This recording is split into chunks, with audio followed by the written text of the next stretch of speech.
you so much, and we're going to welcome Bill Martin with greetings from the Valentine.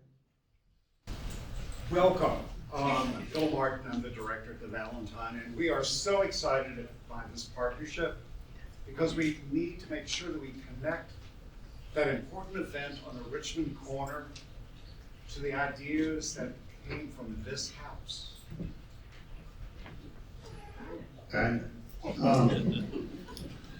but these are the great opportunities that we have for collaboration between all of our institutions in Virginia to begin to tell this full story.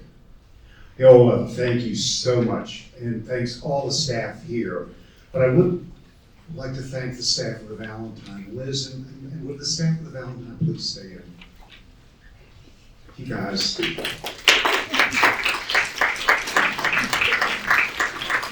This has been an amazing team that works together in our city to make it a better place, to have those difficult conversations that we know as a city we need to have, but as a commonwealth. And so when we think about the Statute of Religious Freedom, what is it about, really? It's about some things that are still resonating today, I think. What does it mean? What does the separation of church and state really mean? What does the freedom of religious practice really mean? What is individual liberty? And so I think that for us today, as we begin this conversation, we need to remember the importance of this document. Because Madison said, this is the greatest barrier to the right of conscience. This document stands between us and protects this important right. And so I think we need to start planning for 2036. Because everyone's talking about the 250th anniversary, right? Well, that's the 250th anniversary of the statute. And I think we have work to do to make that happen. I always like to, when we have one of these gatherings, to go back to the statute and find a couple words that may mean something for today. And I think this is something from the statute that might mean something today. The truth is great. It will prevail if left to herself. Truth is great. It will prevail if left to herself. That she is proper and sufficiently antagonistic to error, and has nothing to fear from conflict, unless by human interposition disarmed by her natural weapons, free argument and debate. Error ceasing to be dangerous and permitted to freely contradict them. Think about today. Think about today. Free argument and debate. What does that look like in today's world? And so those powerful words are the words we're considering today. What does that debate look like? And how could it be framed around their faith? Thank you so much, Bill. Upon joining Montpelier leadership in August, one of my first conversations was with Bill and Liz. And so just this journey in telling full history has been incredible. And I had the opportunity to work in Richmond at one time. And so connecting these stories that intersect, that's where the joy and the work actually is.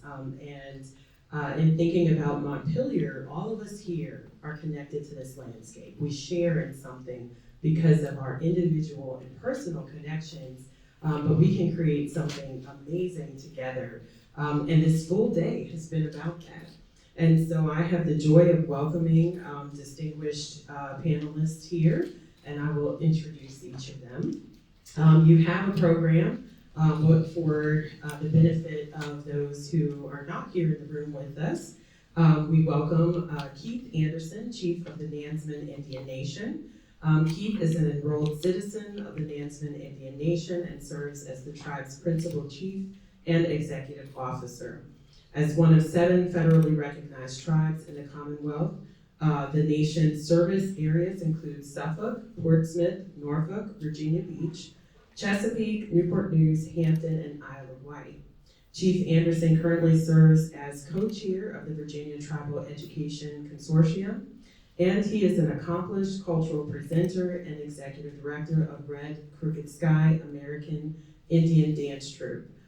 Chief Anderson holds a bachelor's in health administration and sports science from University of Richmond and is pursuing a certificate in nonprofit management. Reverend Larry Walker, President, Montpelier Descendants Committee. Reverend Larry Walker is a church pastor and administrator in Columbia, Maryland, particularly focused on youth education and community empowerment. He currently serves as the deputy pastor and chief of staff at Celebration Church in Columbia, Maryland, the largest Black congregation in Howard County, Maryland. He received his bachelor's in business management, marketing, and related support services from Southern University and Agriculture and Mechanical College in Baton Rouge, Louisiana in 1981. He is a proud descendant of Benjamin McDaniel of Montpelier, 1790 to 1875, and serves on the Montpelier Descendant Committee Board of Directors, as well as the Montpelier Foundation Board. Paul Finkelman, Dr. Paul Finkelman of Marquette University, is a good friend, I have to say, and is the Bowdoin Visiting Professor of Law at Marquette Law School. He has previously taught at Duke, LSU, Pittsburgh, and Albany Law Schools, and held the Fulbright Research Chair in Human Rights and Social Justice at the University of Ottawa. He received his bachelor's in American Studies from Syracuse University, his master's and PhD in U.S. History from the University of Chicago, and was later a fellow in law and humanities at Harvard Law School. He is an expert in American and world slavery, constitutional law, civil liberties, religious liberty, African American history, American Jewish history, and legal issues surrounding baseball. Okay? This is true. He has over 200 publications. I aspire to finish the PhD. And so we thought we would have a conversation. It is something that I truly enjoy.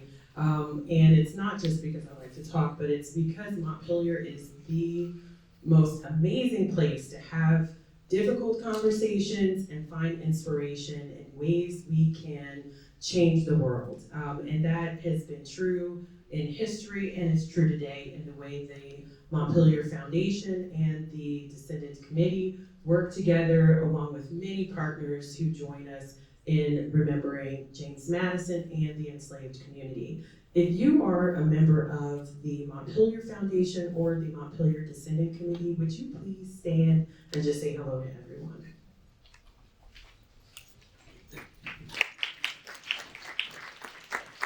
And if you are one of our Madison Cabinet members, would you please stand and wave to everyone? Any Madison Cabinet members? We are so thankful for all of you, and we're just going to get right into this conversation because I happen to know each of these individuals very well, and we could fill way more than an hour, I promise.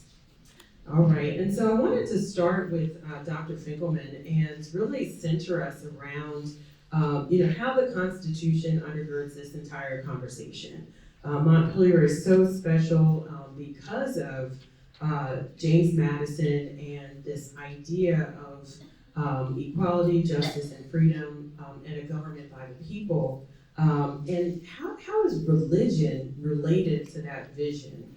And how diverse was the country when it came to religion at that time? Well, when we think about the Constitution, of course, there are really three parts to it. There's the Constitution, there's the Bill of Rights, and then there are the three Civil War amendments, which remake the Constitution in extremely important ways.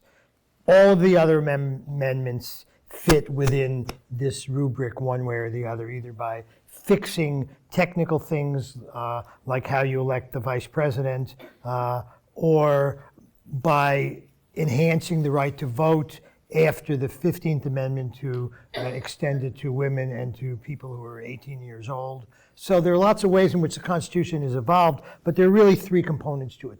The first part of the Constitution, before there's a Bill of Rights, the Constitution does something that no other nation in the Atlantic world, and that would be all of Europe and Americas, no other place does. The Constitution says that there can be no religious test for office holding. This is really quite spectacular. So that from day one of the US Constitution, anybody could be elected or appointed to public office without regard to where they prayed, if they prayed, and who they prayed to. In addition, while a number of states limited office holding in their state constitutions, and in fact, of the 11 state constitutions that were written in this period, 9 of them limited office holding to either Christians or Protestants, except for Delaware, which limited it to Trinitarians. I don't know what they had against Unitarians in Delaware, but in any event, this illustrates the sort of common sense view of many people in America that you can't let somebody into the state legislature if they don't believe what you believe, or if they don't go to the same church that you go to. The US Constitution says, no, we're not doing that. Anybody can hold public office. So from day one, there are, I should stop and say, just so we understand, of the white population in the United States in 1787, when the Constitution is written, probably 95% of the people are Protestant in one phase of Protestant faith or another. Less than 1% are Jews, and there are a smattering of Catholics. There are also people like Thomas Jefferson, of course, who is a deist, and while he's, I suppose, baptized as a Protestant, he certainly doesn't believe any of this stuff. He writes his own Bible and cuts out half of the Bible. Well, maybe not half, but a lot of it, because he doesn't think that ought to be in the Bible. And there are people like Ben Franklin and Tom Paine who are deists. But so the religious diversity in America, on one hand, is, well, if it's 95% Protestant, how diverse can it be? But of course it can be very diverse, because by this time there's a whole range of notions of Protestant faith, running from the American Episcopal Church, which has changed its name from the Church of England, to rather radical Baptists who don't agree with the whole notion of hierarchy that is built into the Episcopal Church. And so you have hierarchical faiths like the Episcopals, the Methodists, the Presbyterians. You have very non-hierarchical faiths like Baptists. And then you have all of what we call the Pietists, the Quakers, the Mennonites, the Schweikenfelders, you've probably never heard of them, and a dozen or so other similar kinds of faiths that essentially say we have a very different path to things. So religion is very, very diverse. One of the fascinating things about America is that because it's federalist, you can have on one hand religious discrimination in a state, because the state says only certain people can hold office. But at the federal level, it's quite the opposite. So, in fact, when Thomas Jefferson becomes president, he appoints a man named Solomon Edding to be the U.S. Marshal for the state of Maryland. Edding is Jewish. He could not hold any public office under the Constitution of Maryland, but he can be the U.S. Marshal for the state of Maryland, and therefore, perhaps for the shock of some Marylanders, arrest some Christian Marylander for violating federal law. So you have this diversity, and America leads the world in this diversity. There are people of all faiths holding public office in the United States. One quick example, Madison is the leader of Congress after the first Congress is organized. He is not the Speaker of the House, but he's running the show in many ways. And in 1790, Congress passes the first Federal Naturalization Act. Naturalization Act has no requirement of religious faith. It has no gender requirement. So a woman could become naturalized, whether she's married or single. If she moves here, she can become naturalized. In England, only Protestants can naturalize at this time. In pre-revolutionary France, only Catholics can naturalize. But in the United States, anyone can naturalize on the basis of faith and gender from day one. Unfortunately, reflecting the other piece of American history, which is tied to religion in lots of ways, the clause says any free white person can naturalize. And so on one hand, it is the most expansive open naturalization law in the world. And on the other hand, it is, I believe, the very first federal law to recognize race and discriminate against people who are not white. So we have in tandem massive liberty and recognition of massive non-liberty all going on at the same time. I could go on for another 2 hours. And we know, imagine the prep for this. I think I earned a dissertation. I was excited about that.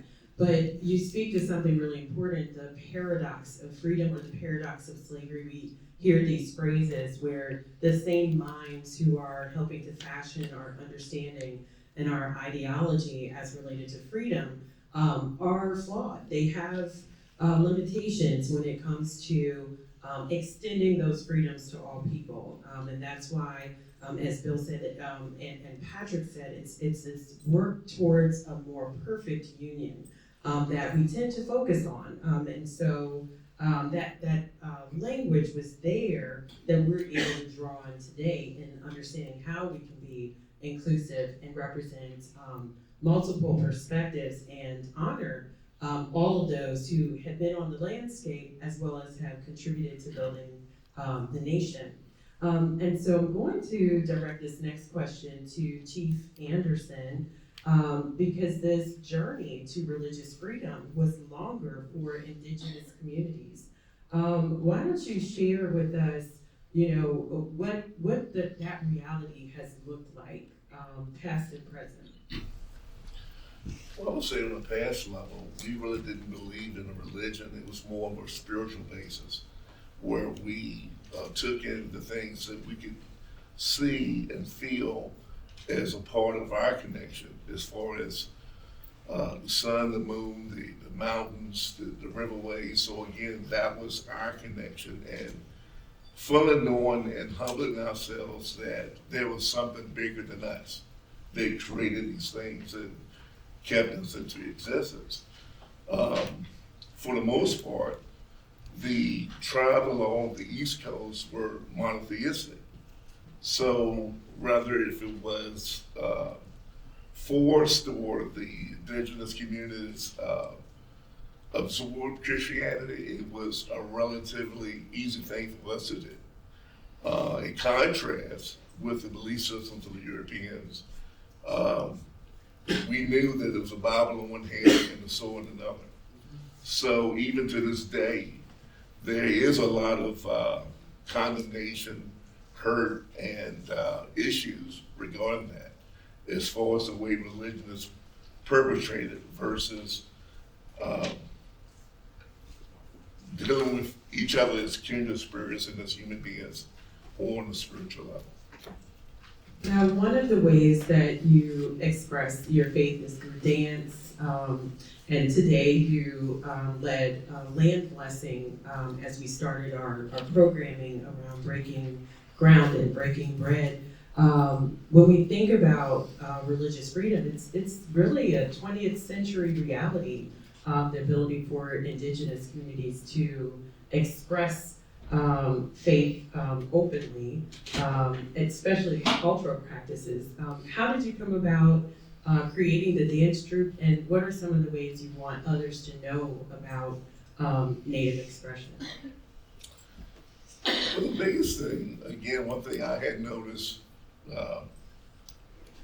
During my years growing up in Richmond and understanding the struggles of the Virginia tribe, especially during the Walter Plecker years, with the Racial Integrity Act, where either one drop rule, the tribes in Virginia were practically initially eradicated by Penn through Walter Plecker, who felt that there were no more natives in Virginia, that we were all mongrels, so just wipe them out by the pen.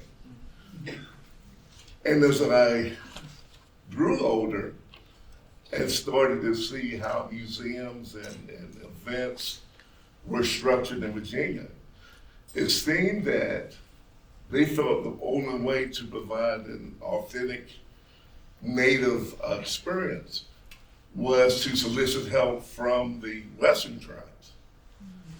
So that, and again, I love my brothers and sisters from out west, but it just, it hit me like a punch in the face that we have that dynamic here right in Virginia. So why can't we showcase our own tribes, our own people? And that was the catalyst for me to start the Dash Troop, which is a intertribal organization. We have about 100 members, over half are from the Virginia tribes, and the rest are dispersed throughout the United States. And again, going back to still those remnants of the discrimination that we incurred since the 1600s, and even trying to dispel those myths now that we are not a prehistoric people. We have the dynamic and the promise to be front stage at the John F. Kennedy Center, which we have performed there 4 times already. And that there are natives still in Virginia. We're not a prehistoric people. We are here, we're contemporary people, we blend, we are excelling, and we're gonna be here for the remainder. Yes. That issue of erasure is so challenging across cultures, but especially when it comes to indigenous history. When we think about the 7 federally recognized tribes here in Virginia, the Nansemond represents one of those 7. There are also in total 11 tribes, including the Nansemond, when it comes to state recognized tribes.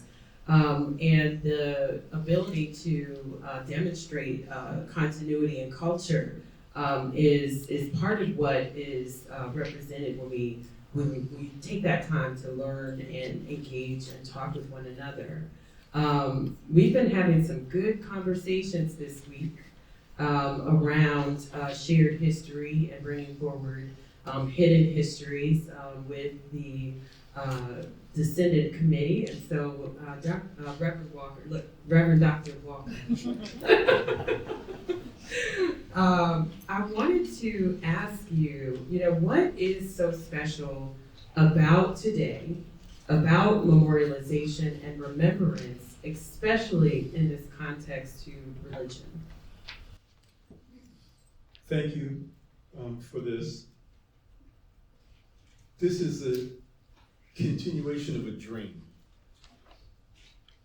From my first opportunity to be on these grounds and the out-of-body experience that I had as a Christian pastor, I believe that what separates us as human beings from animals is the spirit that lives in us. And that once our physical body dies, our spirit lives in eternity like the Creator.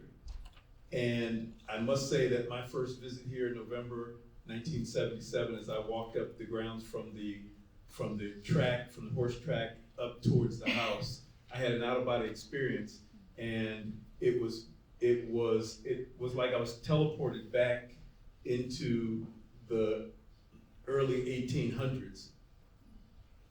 Except people who were there were working, were going about their normal day's chores. I had always resisted coming to Montpelier, knew that we had a family connection here, but always resisted it because it's a plantation, and for many in the African American community, what happened to our ancestors on plantations was not a pleasant experience. And I resisted coming, but when I walked the hill that day, that experience took me to seeing movement of people that, as I said, it felt like I was teleported back into the early 1800s, and a welcoming, gesturing, just a very friendly, warm, thank you for coming, thank you for not forgetting about us. And I know that the faith of my fourth great grandfather has run through my family since he existed here. I don't know what his family religious practice would have been prior to their existence in the United States. I also know that there are a number of different, as the chief was saying about the indigenous communities' spirituality. I know that the faith of the Africans who were here is what anchored them to continue to pursue freedom one day, and the hope of liberty, and the hope of justice, and to pass along that hope to their descendants. Hence, I get to sit here with a microphone.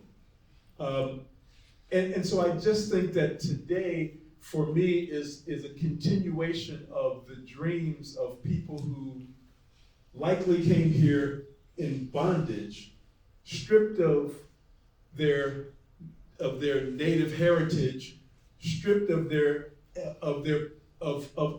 humanity, and then forced into a culture that was strange to them, and yet the spirit inside of them continued to encourage and drive them to live another day and assimilate as necessary to exist and survive so that I could be here.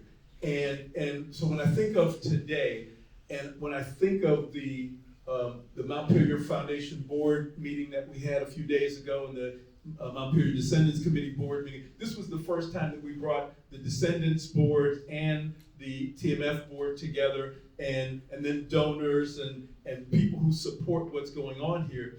Can I tell my preeminent story? I tell Eola and the MDC all the time that what we're working together as human beings, respecting each other as human beings, getting beyond phenotype and what we look like. We're all human beings created in the image of a creator who loves all of us, regardless of our shortfalls, regardless of what we think about whatever, but we're called to love. And so for me, I think that all of us in this room and those who will see this can help make the home of the Constitution, this document that gives freedom to the world. When we work together, we can make this site the preeminent museum in the world because it is the home of democracy. And I'm just so grateful for even this opportunity on top of all that's happened today. We're excavating in the cemetery down the hill that you saw as you were coming past, the cemetery where many of our ancestors, over 300 sites of enslaved people. And as we're trying to better understand that time, we're coming together and looking back. When you drove here today, those of you who drove, you probably looked out the windshield and spent more time looking out the windshield than in the rearview mirror. For me, we're taking a glance back into excavating this cemetery and the descendant community, kind of deciding how we're going to celebrate and memorialize our ancestors who helped make the life of James and Dolly Madison and others possible, at the same time coming together in unity to talk about how we can go forward and how we together go forward and build a brighter future, a straighter path that would be the envy of the world. And we all have a chance. We all have the privilege of having our fingerprints on history in the making. And I'm really excited about even this discussion around religious liberty and how it ties. You have to imagine how excited I am as well, just to have everyone here and to be having this conversation in this way. And especially a conversation that's, about faith. We oftentimes wonder, how great leaders, did what they did. Was it fate? Were they chosen? What was their inspiration? And oftentimes, many of them point to their faith. And so it's quite fitting that this is the conversation that we're starting with at this time. In preparation for a future exhibition. So we plan to continue to explore the Constitution and freedom of conscience in a major way at Montpelier. Dr. Finkelman, I have been wondering about a topic you mentioned. You brought up the Bible and different versions of the Bible. How has the Bible been part of, I would say, limitations in freedom or extending freedoms? And I'm thinking about all cultures, so enslaved community as well as others. So how many hours do we have? But no. The Cliff Notes version. Okay, so the short version is this, that the Bible, first of all, in the world of most Americans, comes in two parts, the Old Testament and the New Testament. They are very different. Neither of them was written in English. I once gave a talk in Oklahoma where I mentioned something about the problem of translating the Bible into English. And some woman raised her hand and said she didn't want to hear about any kind of foreign translations of the Bible. I assume she thought that Jesus spoke King James English. He did not. He spoke Aramaic, but could read Hebrew. And of course, that raises all kinds of problems when you use texts to prove things. I once had the privilege of testifying in a lawsuit over a 5,000-pound Ten Commandments monument that Chief Justice Roy Moore put up in the Alabama State Supreme Court building. And his theory was that the Ten Commandments were the moral foundation of American law, and therefore it was okay to put up this monument. In my testimony, I pointed out that the Supreme Court has never cited any of the Ten Commandments, and that it would be very difficult to imagine how you would implement the Ten Commandments in terms of law. For example, the commandment that in the King James Bible that says you should put up no graven images. What would we do with all of our art museums, right? And the answer, of course, is that the Bible is not a roadmap to government. The Bible is a roadmap to people's own behavior. Ten Commandments are a wonderful notion of how people should behave. But if you start to think about how would you make them into laws, how do you, I can't covet my neighbor's house. I don't covet my neighbor's house or his wife or his slaves, which is also in that commandment. I did covet his BMW. Now, is that a violation of the law? Is that a moral failing? Or that just make me who I am, right? So that's one piece of it. The other piece of it is this, that the Bible was used in antebellum America by Southern white Christian ministers to protect and preserve and defend slavery at every turn. They went through the whole Old Testament and New Testament And I'm happy, by the way, to share lots of this evidence if any of you want. I've actually written about some of this. You can buy my book. Could use the royalties. So the Bible was used to say slavery is legitimate because, after all, we start with the story of Abraham, and what happens? His slave Hagar runs away, and the angel of God goes to Hagar and says, "Go back to your master." Back to your mistress, actually, because it was his wife's slave.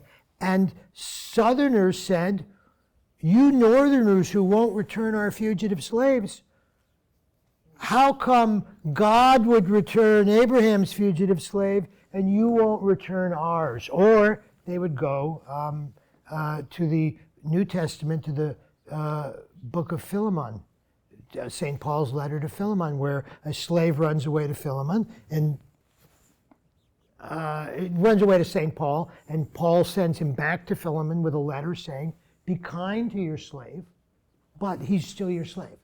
So they found everything they could in the Bible and said, "See, the Bible protects slavery, therefore we're right, you people up north are wrong, and slavery should exist forever." At the time of secession, I don't want to get too political, but if Nikki Haley's here, it was not about states' rights. It was about slavery. And they say it in the documents of secession from South Carolina and Texas and Mississippi. They say we're leaving because of slavery. The Vice President of the Confederacy, Alexander Stephens, says that the cornerstone of the Confederacy is the belief that black people are inferior to white people and that they should be slaves. And by the way, most of the history books, if they mention this at all, they don't mention the first part about the racism. They only say that the cornerstone is slavery. But it's more than slavery. It's white supremacy in slavery. So, the Bible is used for this to protect slavery. On the other hand, the abolitionists all say, we don't need to do anything more than read the Bible to know that slavery is wrong. And you don't even have to be particularly devout. Abraham Lincoln grew up in Indiana and Illinois where there were no abolitionists. He didn't read anything. He writes a letter when he's president. He says, "I have always been opposed to slavery. I am naturally anti-slavery." Why? Because he grew up, he read the Bible, slavery is wrong. And so the Bible was used in both ways.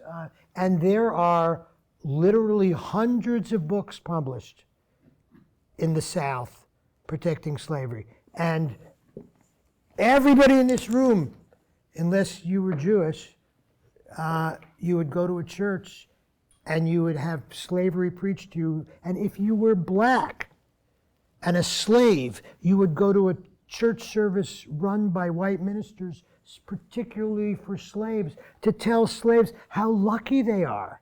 You know, you're lucky you're a slave. Why? Because who's going to get into heaven? The rich man? No. The meek shall inherit the earth. So be good slaves, behave yourselves, and you'll all get to heaven. Your master might have a harder time than you. So Bible was used in a variety of... Now, the slaves went off on their own and read the book of Exodus. But, that's the use of the Bible. It's cutting in all directions.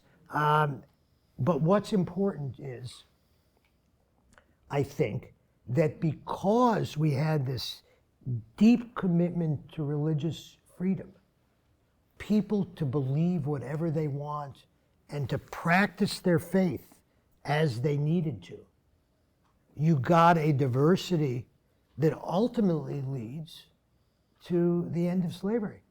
And, it is worth noting that when the U.S. Army marches to fight the slaveocracy's army of the Confederacy, it begins by singing John Brown's Body. But then, with the same tune, it's "Mine eyes have seen the glory of the coming of the Lord." And they are marching to end slavery with a religious motivation that is fundamental to both emancipation and ultimately to equality. Incredible, incredible. I wondered, as we kind of round out our comments on the panel and welcome questions from the audience, if each of you would like to share just your final thoughts on what you want this audience to know, and our future audience who will see the recording, when it comes to the Constitution, religion, and our vision for the future. And so each of you can respond with just what you want everyone to know. We can start with Reverend Walker. Thank you. He was waiting. You know, I was listening to Paul, and I think about, again, putting myself back in that time. I think about people like Richard Allen in the Methodist Church and the need to leave because even though they were in Philadelphia where blacks were free, and free to come and sit up under a supervisory preacher. a concept of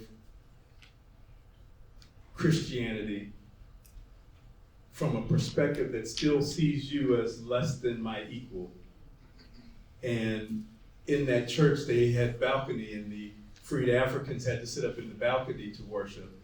And even though they gave as much resource to the existence of the operation of the church, and then decided one day as they came in to pray and were told to get up and get back upstairs, and they got up and walked out the door and started the African American Episcopal Church.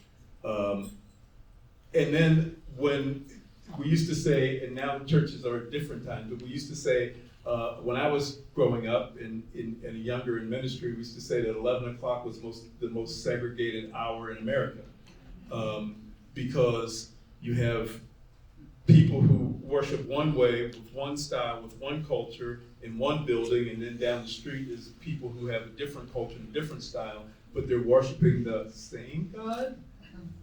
And so for me, I think that if there's one thing that we can leave here with, and that is a personal commitment to be less judgmental of how people worship and who they worship, but recognizing that the God who created everything loves all of us equally, and no one is better or worse than the other.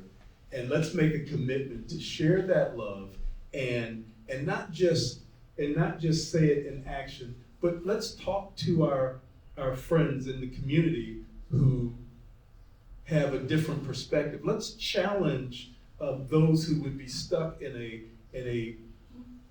a thought process that started when women didn't have the right to vote, when African Americans didn't have the right to even exist in freedom, and let's keep moving forward.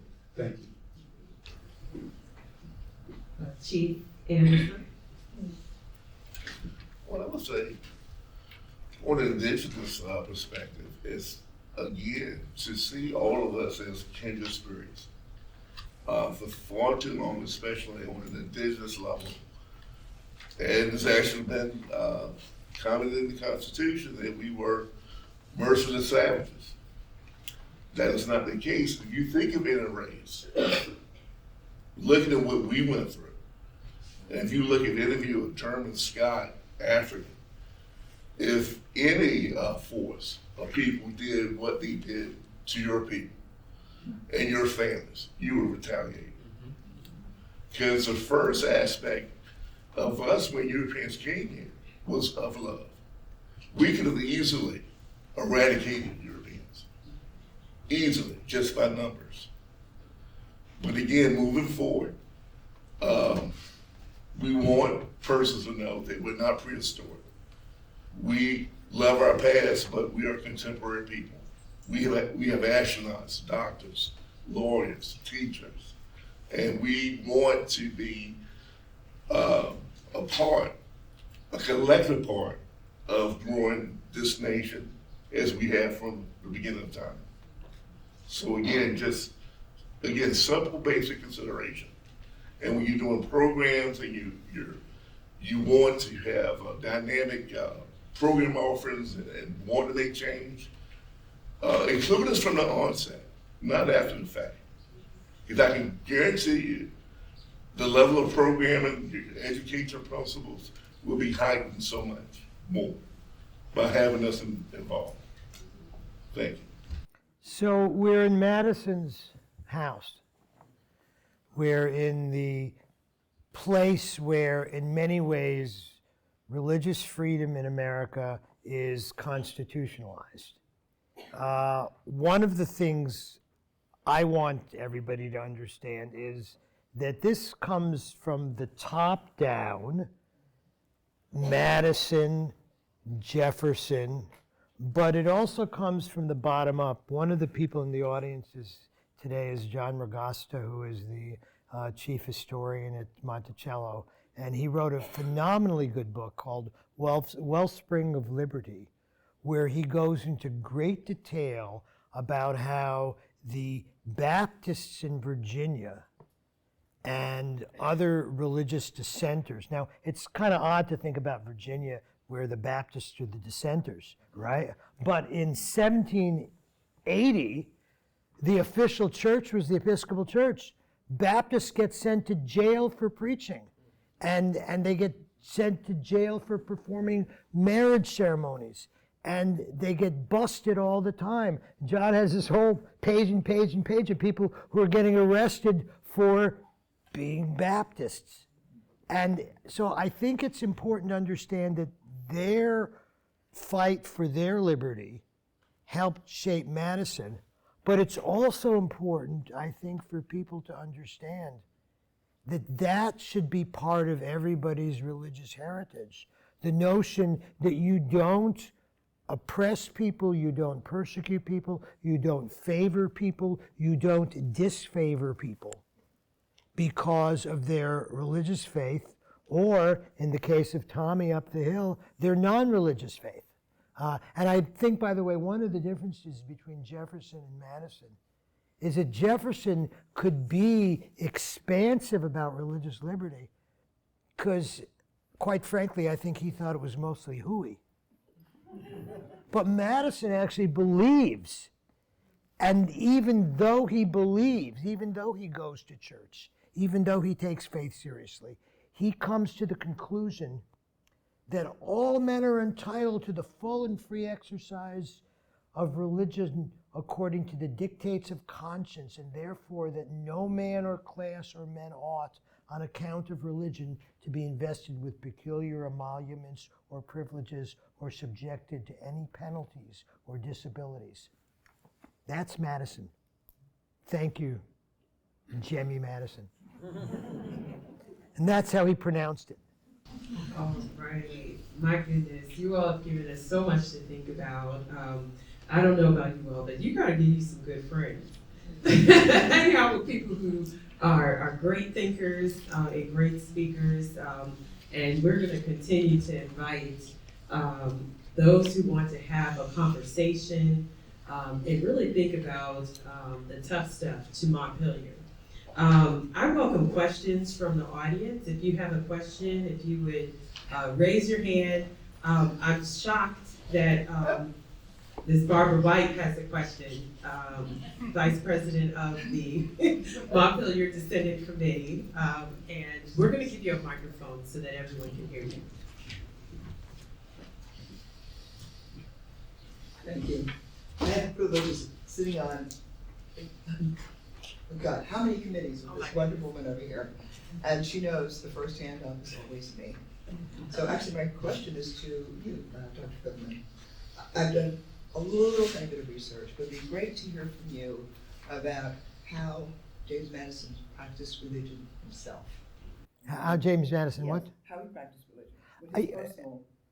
You know something, I can't answer that. Oh. Because I don't know. I know he takes religion seriously. His uncle is a bishop. He attends church. I don't know whether he prays every night. You know, I think of the great movie Patton, where George C. Scott is playing Patton, and there's some chaplains who are visiting Patton in his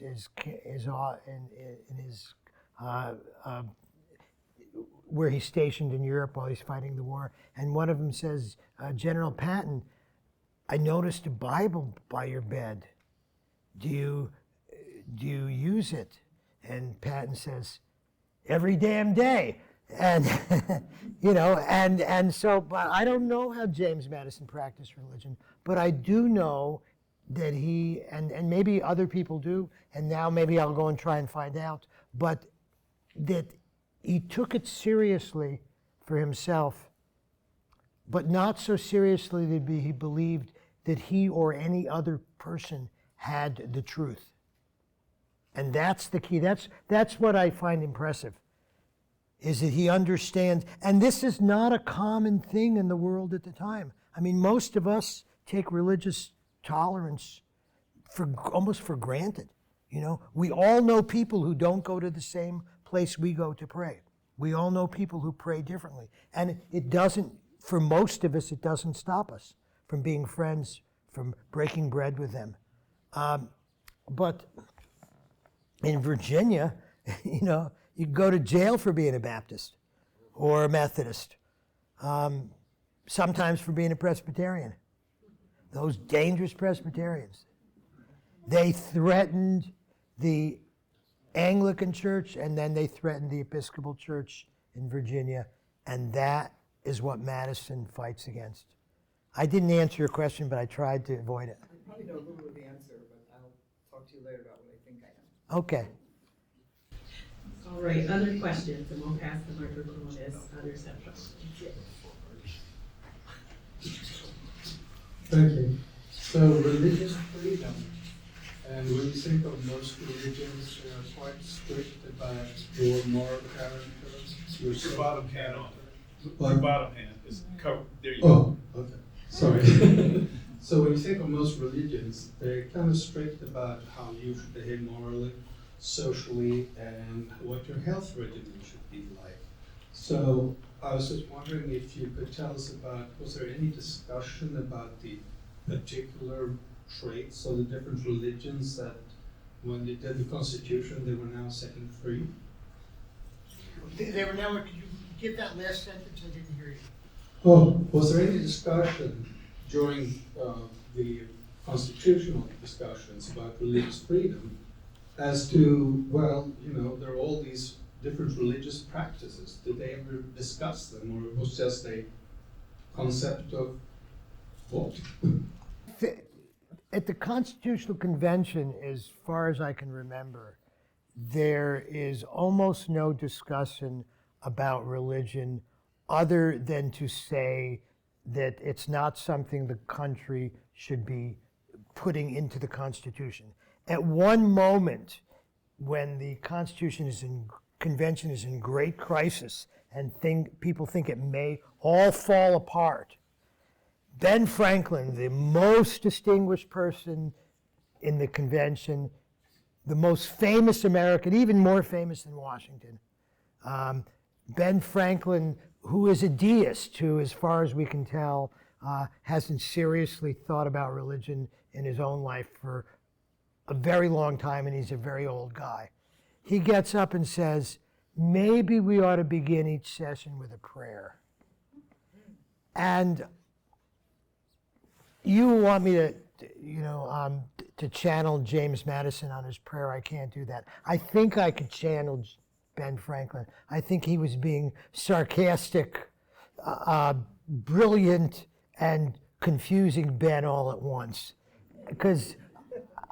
And I think that part of his motion for this was, well, if we all do a prayer, maybe things will move along. But if everybody laughs it down, maybe things will move along, which is what happens. Everybody kind of respects Ben Franklin. They don't say, oh, Ben, you don't be stupid. But they don't go for it. That's the closest they get. Unlike Congress, they don't have a chaplain coming in every day and starting Congress with a prayer. Unlike many state legislatures, they're not doing that. Now, again, for many of them, because they're from 11 and then later 12 of the colonies, New Hampshire doesn't send anybody till very late. Rhode Island never sends anybody. Because they're coming from many different backgrounds and there are many different religious faiths. There are a couple of Catholics, literally 2, at the convention. But most Americans probably never met a Catholic. You know, you could travel probably from Maine to Connecticut and not run into any Catholics without really searching them out.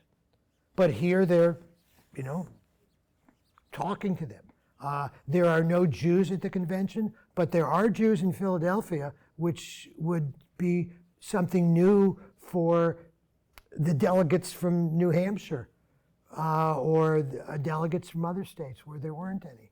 So in that sense, it is a coming together of people of different faiths. Now, some people argue that the reason why they didn't put up and say, create a national church is because they could never agree on one. But South Carolina writes a constitution at this period in which it says that South Carolina will be a Protestant state. Doesn't say which Protestant. There are a whole variety of them in South Carolina. But the official religion of South Carolina is Protestant. The official religion of New Jersey is Protestant. So it would be perfectly plausible for the whole Constitutional Convention to say, you know, except for these 2 outlier Catholics, we're all Protestants. Let's just create a Protestant America. And they don't do that. And I think in part because of people like Madison who would have, you know, in his soft-voiced way hit the roof. But they also understand this. Just, by the way, as a result of serving with different people in the Revolution, there's a change in attitudes. The biggest change probably is George Washington, who when he takes over the army, sees hundreds of black soldiers in the militias of New England and New York, and he kind of flips out, you know, as, you know, what Virginia planter wouldn't fit out to see black people with guns, right? By the end of the war, 1/3 of Washington's army is black. And he has resolved he will never buy and sell slaves again, and that he will free his slaves. So intimacy, interaction, meeting people leads to toleration. And that's, so they're not going there. One last question for you, related to a similar idea. I'm remembering our conversation, and I asked you, where did the phrase "in God we trust" come from, and when did we begin using it? Well, you know, you could make a joke about it. You could say, you know, given the state of continental dollars, you might trust God rather than the value of a continental dollar. But it doesn't go back that far. As best I know, the first time "in God we trust" comes into what scholars call civil religion, which is to say it's not a theocratic religion, it's not a particular faith, but it's kind of the civil religion of America. So during the Civil War, we put on, in those days we had a 2-cent coin, a big round coin, 2 cents, and the 2-cent coin during the Civil War has the words "in God we trust" put on the back of the coin. And of course that's also when for the first time we get a national celebration of Thanksgiving. On the other hand, it is also the first time that the Army decides that it's okay to have chaplains who aren't Protestant ministers. And so you could have Jewish chaplains and Catholic chaplains, because each regiment was supposed to vote for its own chaplain. And, you know, what do you do when you have the Irish Brigade from New York, they don't want a Protestant chaplain. Or when you have when you have a regiment from Pennsylvania organized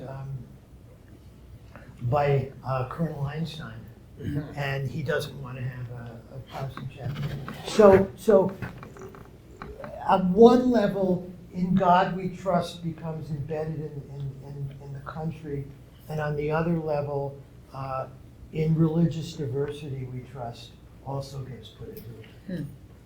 And again, there are Catholic and Jewish generals in the Civil War in the United States Army. You would not have found them in any army in England, and you wouldn't have found Protestants and Jews in other armies. It's very much, we're doing things that no one else has done. We did it in the Revolution too. We didn't have Jewish generals, we had Jewish colonels and lieutenant colonels. We had Catholic generals, most importantly, the Marquis de Lafayette and Thaddeus Kosciuszko. Thank you so much for that. We have one last question here to the front, and thank you so much, Catherine, for passing the mark. So you mentioned that there was no religious test for office holding.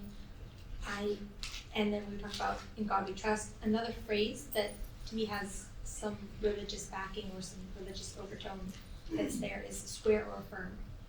I swear or affirm. Okay, so again, this is, thanks for bringing that up. She didn't give me a lot of time, so I had to concentrate. I love her. She's wonderful. Okay, so at the time of the Constitution is being written, there are significant numbers of Quakers in Pennsylvania and New Jersey, and some in Virginia and North Carolina. Okay. By the way, Dolly Madison from Greensboro, North Carolina, is a Quaker who marries James Madison. Well, it's actually Dolly Payne who marries James Madison. So Quakers will not swear. That is, I do solemnly swear, to uphold the Constitution. They believe that swearing is a form of blasphemy.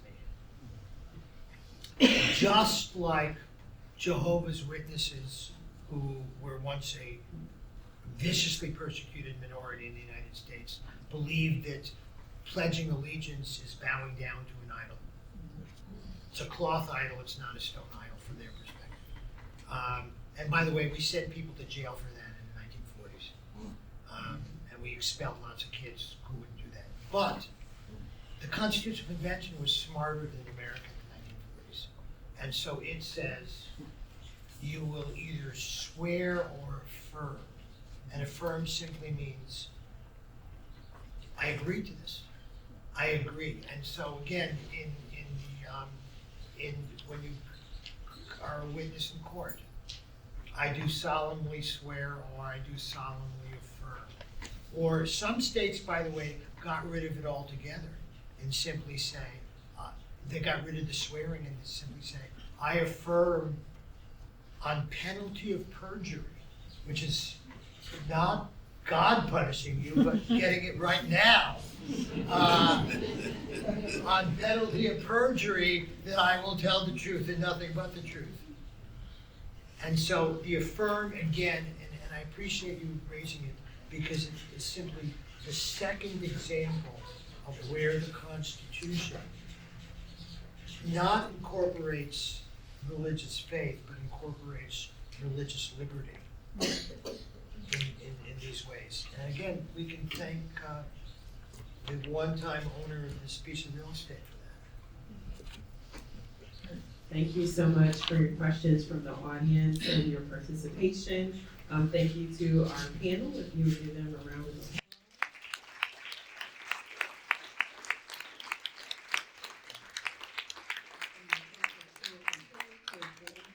And continue to support Montpelier. Many of you know that we did experience a fire emergency on April 8th. We are recovering And all of us together, we will be able to rebuild an archaeology lab. We're hoping even a state-of-the-art facility that really brings our entire team together. If you would like to contribute, you can go to our website at montpelier.org. We really appreciate those contributions. Many of you in this room have already contributed in ways that are invaluable to us, and we appreciate you. If you are interested in attending the Valley Madison Legacy Luncheon, it takes place on May 21st, and we are focusing on empowering women in leadership. There are so many men who have been part of that. Everyone is welcome, so don't feel like you're excluded. You don't have to wear a fancy hat if you don't want to, but if you would, we welcome that too. But we're going to have a wonderful day. We have Congresswoman Jennifer McClellan, First Lady Suzanne Youngkin, and former First Lady Linda Robb, who will be joining us on that day. So please, you can ask Catherine or any staff member here how you can purchase a ticket or a table and help sponsor and join us in preserving the legacy of liberty. And I thank you all. I have a little gift for you all, so don't run away. We look forward to saying hello to everyone as we finish. Enjoy the rest of your day. Stay warm. Tomorrow, that's more likely than today. 85 degrees, but we're so pleased you joined us here today.